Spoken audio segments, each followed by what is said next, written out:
Hey everyone, welcome back to Observed. In today's video, we're going to be analyzing the nonverbal communication of Gabbie Hanna in regards to the recent activity that she has had over on TikTok.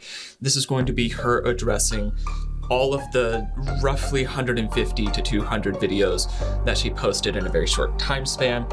More on that in just a second. Let's go ahead and roll the intro.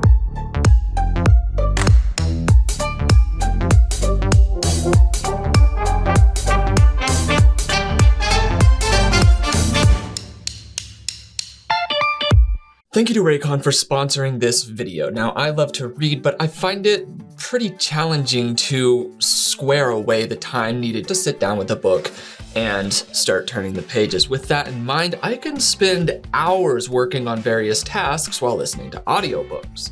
I use my everyday earbuds from Raycon for those long spells of listening to music or audio. With over 50,000 5-star reviews, the optimized gel tips make them feel comfortable by giving them the perfect in-ear fit. The buds also have 3 sound settings equalized for different audio content. There's balanced sound, which serves as the overall equalization for listening to any genre of music. There's a bass sound, which is a booming equalization with a boosted bass range that works well for music that's driven by a beat. And the preset that I use while listening to my audiobooks and podcasts is called Pure Sound, which is customized for spoken word content. Along with these rich sound presets, you can also turn on passive noise isolation and block out background sound to make for a more immersive listening experience. So, with that in mind, if these buds sound like a good fit for you and you would like to be able to help support the channel and get a 15% discount on some new earbuds, try going to buyraycon.com/observe or click the link in the description of this video. No matter what purpose you need the earbuds for, Raycon is an excellent option. So again, go to buyraycon.com/observe or click the link in the description of this video for 15% off of your order. Thanks again to Raycon for sponsoring this video, and back to your regularly scheduled programming. Okay, a short time ago, Gabbie Hanna started releasing a surplus of TikToks to the platform, one right after another, and the behavior that she was displaying in said TikToks was rather alarming to many of the viewers. It reached a certain pinnacle when she invited a stranger into her house and did so with very little preparation or what seemed to be good judgment in doing so. It was very alarming to a lot of people. The police were called multiple times. We'll talk about it as we break this down. Let's begin. I want to take a minute to address just a little bit of last week. So, yes, I was manic. I am bipolar. I've talked about it. You can scroll back. It's no secret. I'm bipolar. But I've never experienced a manic state. I've only ever experienced that. Okay, so this obviously isn't an apology, so it looks like she's just kind of relaxing somewhere in her house. It's not a big deal. As far as her nonverbal communication goes, it's very fluid. Her tone seems to be in a fairly relaxed state as well. There haven't been any spikes or any indicators of perhaps strain or agitation in that regard. But let's go ahead and continue watching through this and we'll see what we see. Experienced a hypomanic state. So that was actually a brand new thing for me that I was experiencing in real time with all of you guys. But it didn't start that way. It started with me doing some spoken word poetry and trying to talk about things that I care about, which are homelessness. And so during this area, what I'm noticing mostly is that they are having some lopsided shrugging come in. Now that is also because it seems as though they're leaning on that arm, so can't shrug as much with that. So that lopsided shrug can mean insecurity or insincerity in an area. Also, along with that, they're having some micro movements in there. So the first part centered around the spoken word poetry. I did go and watch all of the TikToks that Gabbie uploaded, and there were roughly 4 to 5 hours of these TikToks.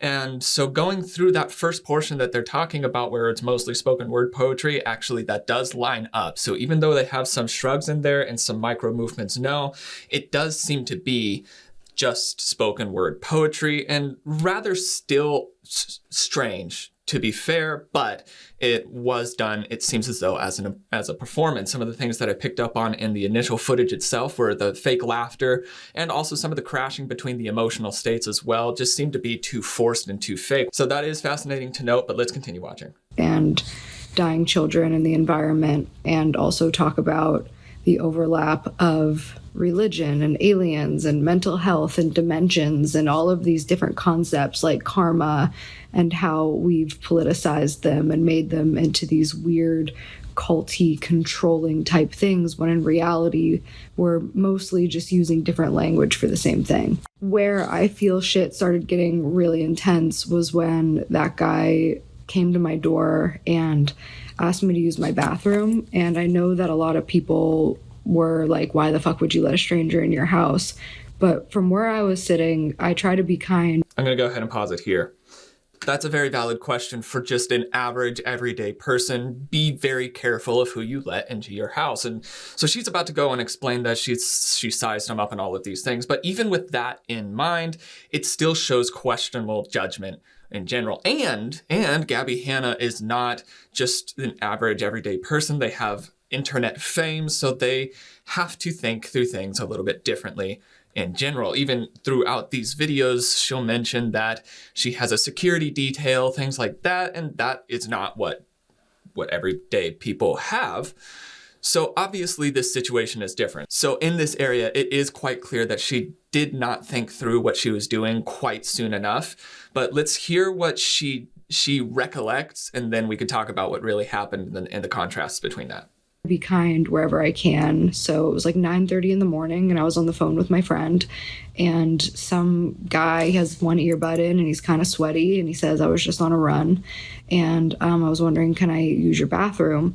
And I sized him up, and he asked him his age. He's 27 years old, and he was wearing pretty tight clothes. I could see that he didn't have any like guns, or didn't see any weapons on him. So my bathroom is right by the front door. So I was like, sure, you can use the bathroom. And then when he came out of the bathroom, I was still on the phone with my friend, and he asked me if I wanted to hang out. And I said that I couldn't because I had plans for the day. And he said, what are you doing? And I said, well, first I'm going to go for a run. And he asked if he could go for a run with me. And I said, well, I really prefer that to be my alone time. That's where I really meditate and think and pray. And then he asked if he could pray with me. And my friend was still on the phone. I asked him if he wanted some coffee. So I got his prints, I got his DNA, I had him say... Okay, I'm gonna go ahead and pause it here because already several things have happened differently in the actual narrative of things than what Gabbie has presented here. So what Gabbie has presented is this rather collected, observational standpoint that she approached the entire situation with, where she says that she looked over the entire guy real quick and could see that there wasn't any weapons, and he was small enough so she probably wasn't at risk, and so on and so forth. And that's not quite how it happened. And the reason that we know that is because the guy who initially did this, I'm not going to share his face or name or anything like that because I think it's really gross to visit somebody's house like that. But the guy that originally did this, he also filmed the interaction and put it up online as well, so we can see what actually happened. So when he goes up and knocks on her door, she immediately just says, yeah, go ahead and come in. There's none of this surveying, there's none of this asking questions or anything along those lines. And then with this gathering of the DNA on the coffee cup, if you look at the footage in which it's given, she does not seem to be presenting this cool, calm, collected demeanor that she's trying to play that she had there, even down to various areas where she was dancing and whatnot with the guy. It seemed very alarming and sporadically done. So in this area already, she has had multiple parts where she has spoken a thing that does not line up with the actual truth of it. Now, the only things that I have seen that could be an indicator of that would be the frequency of her blinking. It has increased a fair bit, and that just means that there's an extra bit of psychological processing, which was not existing before. And that's why it's a slight spike in her nonverbal communication. Along with that, she's still doing some partial shoulder shrugs. Now, we already said it could be because this is already anchored down, leaning against something, but even still, a partial shoulder shrug or a full shoulder shrug shows some level of perhaps insecurity or a level of saying, I don't know. And so that coming in there as well, mixed with the other micro movements, no, as well. I don't know. I find it interesting, but having watched that, I would not be like, oh, that's so much of a red flag that we need to really hone in on this. So I'm curious if perhaps this is how she remembers it, or she's just misremembering right now, or it's not clear right now, something along those lines, especially if this was a manic episode. So we're trying to keep this in mind, but she's already kind of contradicted the actual truth so far, but let's watch.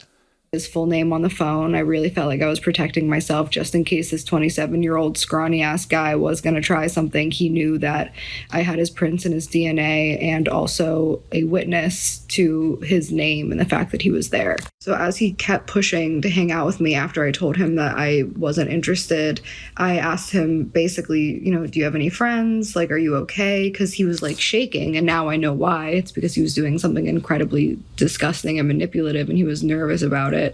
But he told me he didn't have any friends and he was feeling really alone, and I'll explain more in part 2. So then I put his name and his face on the internet. So I'm like, there's no way this guy could be that dumb to do something. Like, I feel pretty protected. Again, it's 9:30 in the fucking morning. Like, there's people in and around my house. Like, I had the windows open. Like, what? I didn't think that he was going to like murder me or like hurt me or something like that. But then he followed me upstairs after I very specifically told him to stay downstairs. And that's when I was like, okay, this kid is pushing a boundary. This isn't safe. So then I filmed him again, and I just kept putting him on the internet to remind him that there are people watching him and to not do anything stupid. So then I get a text from a bunch of friends actually, and they're like, hey, I'm going to go ahead and pause it again here, because going through the actual TikToks to see, there aren't all of these portions where she's saying that she like filmed him and it sounds like it's this intentional filming to be having him on screen.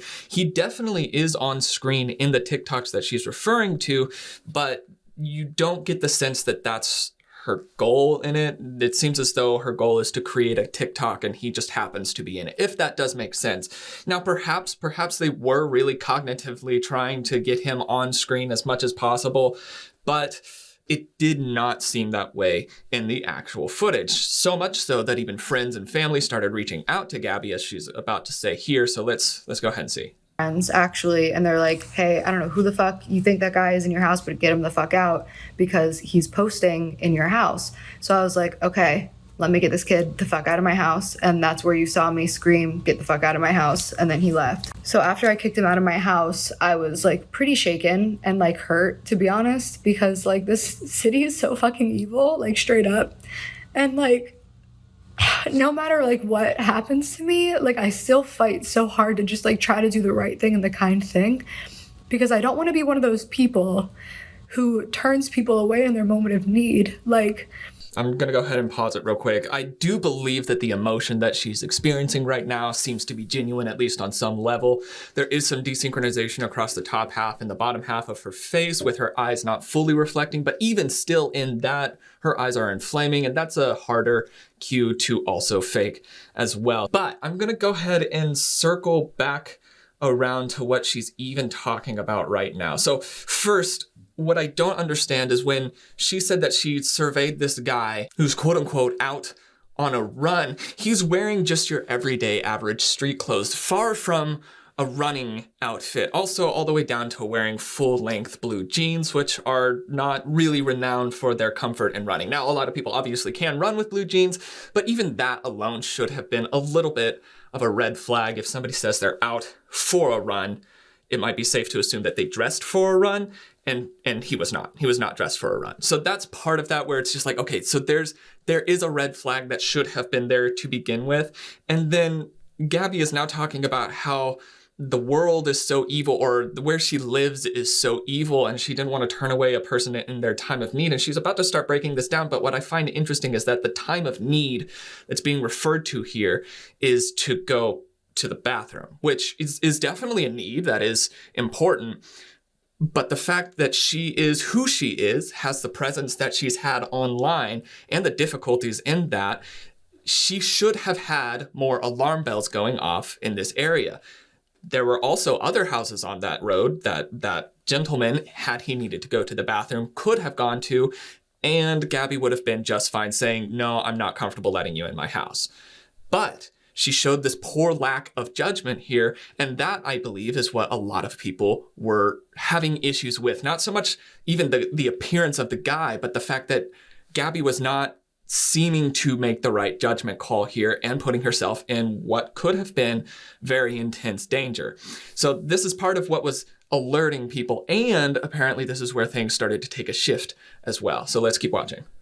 If you're out walking and like you're like, fuck, I have to use the bathroom. Like this guy literally said to me, like, yeah, I almost went on the street, but like there's kids that play out here and that's pretty gross. And there's literally a sign down where I go for a run sometimes where somebody literally wrote like, kids play here, please don't pee here, literally. So I'm like, yo, this guy literally just wants to use the bathroom. I don't want to be the person who slams the door in a... I'm not positive, but I find that suspicious that somebody literally wrote, this happens so often in this neighborhood where Gabbie Hanna lives, that people are just strolling around peeing on the streets, that they needed to write a sign out that says, hey, there are kids outside, don't pee on the street. Maybe that exists here. I just factually find that unlikely, even from the different areas that I personally have lived in growing up. I know none of them are in nearly as nice an area as Gabbie is in, so the likelihood of that being a large issue, an issue enough that there is a literal sign, then that strikes me as suspicious. Finding it fascinating, also, still, not really a good enough reason to just let a completely random stranger on the street into your house while you're alone. Just questionable decision making. Let's continue. Door in a stranger's face when they're asking for like a bare minimum need. Like this guy didn't want to whip out his dick in public and pee where kids play. I thought that was like a pretty respectable thing. Now we all know that that is not the case. But after I kicked him out, I was like really shaken. Like I was upset. I just put on some music. I went in my room. Sorry, I'm trying not to get emotional about this, but it is upsetting. So I was just like pacing around in my room and like trying to calm myself down. And then I hear banging at my door. So I do believe still that the emotion that is showing up here is genuine. You can see it crawling into their eyes, obviously the moisture coming out there, but then you could also see the muscles tensing in their upper lip. And that's actually even centered around the old saying, keep a stiff upper lip. So that's even creeping in there, as well as they're trying to muscle down their emotional state. So this part I do believe is genuine. I believe that she would have been shaken somewhat after that instance, just in general. Could have been avoided, yes, but so far this seems to be displaying nonverbal communication that backs up her story. And I thought it was him, so I just set my alarms on my phone, and then I hear banging and banging and banging, and then I got my glass break alarm that went off on my phone, and then I got the critical alarm that went on my phone, which means somebody has now broken and entered into my house, and then I heard this loud bang downstairs, which I thought sounded like a gunshot, but I didn't know. But either way, there was a loud bang. My worst case scenario that just happened is that kid broke back into my house. My private armed patrol came, found him, and shot him. So I was just sitting in my room, like hyperventilating, and then I hear people calling my name at the bottom of the stairs, like, Gabrielle, Gabrielle. So I asked them, who is it? And they said, it's the police. So I come down, like, I don't know if they're lying or not, because I don't know if whoever just fucking broke into my house is lying about being the police, but I just had faith that it was, because what else do you do? So I come down the stairs, I see 4 of the 5 officers standing right at the bottom, and I was like, what's going on? And they're like, we're just here for you, we're just here for your safety. At this point, I still don't know what's going on. I don't know if I'm gonna walk in on a dead body. I don't know, like, if this kid was on the run. Like, I literally have no fucking idea what's going on, or how there's all of a sudden all of these cops in my house, what felt like moments after this kid left. Like, I actually don't know the exact time. I know he got here around 9:30. They got here between 10 and 10:30. I don't really know how long he was in my house, but they asked me to turn around on the stairs, and then they cuffed me. And I said, why am I being put in cuffs? And they just kept saying, it's for your own safety, it's for your own safety. So then they had me sit down in this chair, and I'm like, what's going on? And they're still not answering me. They said that they're still just trying to do this for my safety. So then I'm like, oh my God, was this kid actually like a murderer or a rapist on the run? That would make make total sense, that maybe this kid came in because he was hiding from something. Like, they literally wouldn't tell me anything. So my mind is just filling in all these blanks. So I said, oh, wait, oh my God, I think I know why you're here. Like, what happened? Like, is that guy? And then they're just like, what are you talking about? So then I found out they have no fucking idea who this guy even is. And they're here on something completely unrelated. So now... Okay, so I'm gonna go ahead and pause here because there's been a fair bit of talking. There has not been anything that has stuck out as an anomaly in their nonverbal communication, no desynchronization, no large spikes. And throughout this, even as they're recollecting, you can hear them recollecting the general flow of the story, and as they're going through, remembering other tidbits that they're plugging in as they go forward. Now, that is more common in genuine recollection, as you don't remember every single detail at the moment of, but sometimes as you continue forward, you'll be like, oh, and then also this happened back there, sorry about that, continue back forward. So that disconnect in the storyline does make sense for genuine recollection. Now, where it would have been more suspicious is if she went through the entire thing and it was very, very spot on, every detail included, all the way out to what kind of clothes the cops were wearing and what kind of colors the SUVs were outside, and where you start to see all of these extra details being packed in here, where it's like, this is extremely detail oriented, then it's less likely to be genuine recollection. Now, obviously there are exceptions to every rule, but in this area, I would be believing their personal recollection of this instance with the police coming in. Makes sense, could also make sense logically to go through the processing that she has. So let's continue watching. So now I'm just like, what are the fucking odds that these two things would happen so closely together? So they just keep reminding me, we're here for your safety. I just have to ask you again and again and again. They kept asking me, do you want to hurt yourself? Do you want to hurt anybody else? And I said, no. And they said, well, why do we keep getting calls? And I said, I tell you guys every time you come, it's just trolls. But like, they have no internal communication. And that's the problem, is like, I believe that a lot of the cops that show up have good intentions. They're just doing their job, but they don't communicate with each other. So now I'm the target of the police getting angry that calls are coming in about it. I just got another call yesterday when I was leaving the gym for another wellness check. And I'm like, can you guys, I told the lady on the phone, I was just detained for 2 hours in my home, and then 2 more detectives showed up and 2 more police showed up, and then another cop showed up. Like, do you guys have any internal communication, or am I just gonna be harassed for the rest of my life? So we have to pause it here to add a little bit of context to this. Now, yes, it seems as though the police has been called repeatedly on Gabbie Hanna, but she's making it sound like it's all just internet trolls, which frankly it was not. And this more recent spiel here was far from internet trolls being concerned, but more so actually the people that cared about Gabbie Hanna, family, friends, fans, were wanting to call in to be able to alert the police. And it was so much so that obviously the police continually show up. So it was fairly alarming to them, the number of calls.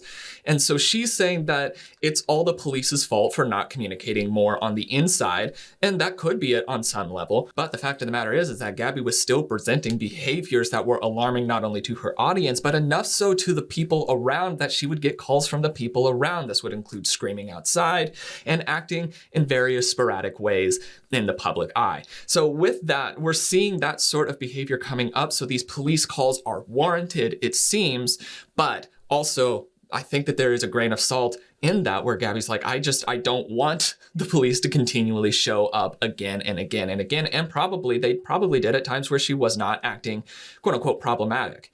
But the fact that she has been acting problematic, or at least sporadic, has been one of the larger reasons for the calls. And that's something that she just outright denies in this, which is kind of disappointing to see, but let's continue watching. My life on these wellness checks, because I'll tell you what, the cops for the past month are what triggered me into my very first fucking manic episode. I think an important piece of this story too that I should acknowledge is that I was high as fuck. And I'm an adult. I'm in California. It's legal. I only smoke weed. I'm not on any prescriptions outside of my acne medication.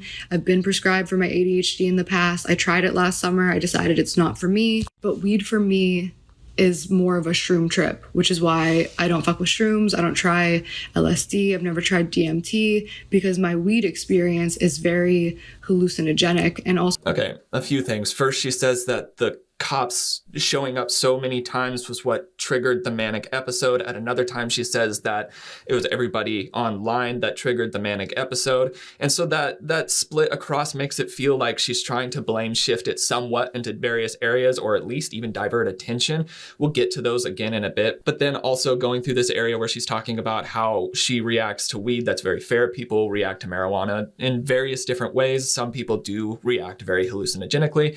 Perhaps that's the case there. But if she was high during this time, this would also mean that she would be having some cognitive difficulties. Let's go ahead and continue watching this and try to see what else pops out. Hallucinogenic and also very spiritual, which is fine if you're just chilling in nature or my pool or my jacuzzi or on a walk in my neighborhood or trying to meditate or creating or painting. Weed's great, right? When you're being constantly hounded by police and now you're also triggering all these trauma responses, because I do have CPTSD. And y'all, I've been through some shit. I have had a knife pulled on me and my second grade teacher came out and saved me, Mr. Gun. What? I have stood between a gun and children. That's a real story. That's not something that I made up. I was a victim of childhood abuse as an adult. I was a victim of domestic violence. I'm a rape survivor. I've been through some fucking shit. I smoke some weed and I process it. But when there's people with guns and people lying to you, saying they need to use your bathroom and secretly filming you, and like the tabloid shit that I've been through the years, and just like rumors and lies and like death threats and getting 8-page handwritten scathing letters to my fucking door and like emails of people saying they're gonna dig up my grandmother, saying my little sister's a, saying that they know when I'm gonna be where, and like literally some of the threats I've gotten, like I've looked up the people and they're literally convicted fucking like dangerous people. Like it's scary. And before, I've been paranoid. I've definitely been paranoid, but my paranoia was always justified. But there just gets a point where you're like, your reality and your time starts bending and it feels like nobody's listening to you. And it does feel like everybody's attacking you, because a lot of people are. So yeah, some shit happened in my brain that now, like, I'm sad and I'm hurt and I'm embarrassed, but like it happened. And now there's nothing to do but just like move on from it. And I do want to say that 3 of the 5 officers were like really kind and helpful. And I think a lot of it is just like, they're not trained to do this. And police should not be called if somebody is in like a mental health crisis, because I wasn't in a mental health crisis until I was like being bullied by people with guns about a mental health crisis. So now that I've acknowledged that, yes, internet, you are right, I was manic, and I didn't know it at the time, as most people in a hypomanic or manic state don't recognize it until they're out of it. And personally, I've never experienced anything mentally like I was experiencing. And I do plan on writing down in detail exactly what I was experiencing, because it was not what the rest of the world was experiencing. And that being said, I also am not going to invalidate my own spiritual experiences, because I do still believe in the divine. I've always on my platform talked about being psychic and made a lot of videos about my ghost stories, and that stuff is still real to me. I am a psychic medium. You either believe in mediums and ghosts or you don't. So that part's not going away. And I'm going to go ahead and pause it real quick here to help put into perspective kind of what she's talking about for those of you who did not see the entire spiel of TikToks that she released. Much of her TikToks devolved into the state of her saying that she was the second coming of Jesus Christ, not Jesus Christ, but the second coming, and that mom and dad, like Father God and Mother Nature and the divine were all involved, and she's a divine being, but she was also, it's from her birthright, and so on and so forth. And it really does play out in this rather manic state, which is why people were trying to call it out. Now, what I noticed throughout this is that there were areas through her initial releasing of TikToks that seemed almost cinematic with their release and their timing of things, to where it felt maybe that things were being put on for some level of show. That doesn't mean that this was a publicity stunt, which has been argued largely, especially because Gabbie has recently come out with some more work. But she has a pattern in the past of having some form of publicity stunt right before releasing a new album or a new track or something along those lines. And since it's lining up semi the same this way, again, people are calling that out. But with the actual event itself, it is still possible that she could have been experiencing a manic episode, but also still have been able to have it have more of this online engageability. Not sure that that's happening there, but it did have those forced tones in there with some desynchronization, especially, like I said, in the laughter, where all of the laughter throughout all of her TikToks was very forced, fake, disingenuous laughter, also not reaching her eyes, so on and so forth. Just curious. But with this area, she's talking about her psychic, her relation to the supernatural, and that wasn't really a lot of people's contestant with this. There was obviously people are like, you're not the second coming of God. I'm sorry, no, you're not. I'm sorry. But the rest of it did not seem as though people were really attacking that. She has some insecurities around that. Otherwise, it wouldn't have been brought up. And also with the massive shrugging around in there, that defensiveness comes in. Very fascinating. Let's continue watching here. I am going to stop smoking weed because while it used to be a shroom trip to me, it now appears to be some type of DMT trip, and it's just too intense for me. So I guess I'm just like a fucking sober little duck now because I don't drink either because it makes me sick. And now that I'm experiencing manic states, I will be going back to therapy because I learned how to cope with and deal with hypomania. Mania, I need to make sure that I'm talking to the right people. I'm currently looking for a therapist who is also spiritual and won't invalidate my spirituality or my beliefs, because I still believe in everything that I said I believed in. I believe in God and angels and aliens because I believe in science and history, and it's what's told through us through our oldest history books written by people who lived in an entirely different world, who spoke a language that we don't know and that we translated. And I respect my elders, and I respect the history of the world, and I respect that we don't know everything and we don't understand everything. And frankly, I think that human beings have devolved. I think that we were meant to be what we used to be. Maybe we were meant to stay fucking apes, because apes are straight up living in nature. They can literally wreck a human being if they want, and they don't, because they're fucking peaceful until you fuck with them. They just hang out and have sex and masturbate and eat and hang with their babies and hang out in the fucking river. Like, apes have it good. We're the monsters, and we're weak as shit. We had to build guns. You know what I mean? And I believe that we did have a lot more. Okay, so now she's going down more almost it seems like a philosophical, scientific-ish path with her conversationing, which is fascinating. But if you are able to go and watch all of these TikToks, the way that she's displaying this, while there are elements where it sounds like, oh, well, that could have elements of truth to it, where it sounds like perhaps she has done some processing, there are also a large number of elements that it does sound like manic style of thinking and processing, where there are jumps and connections that should not be made or could not be made fully logically.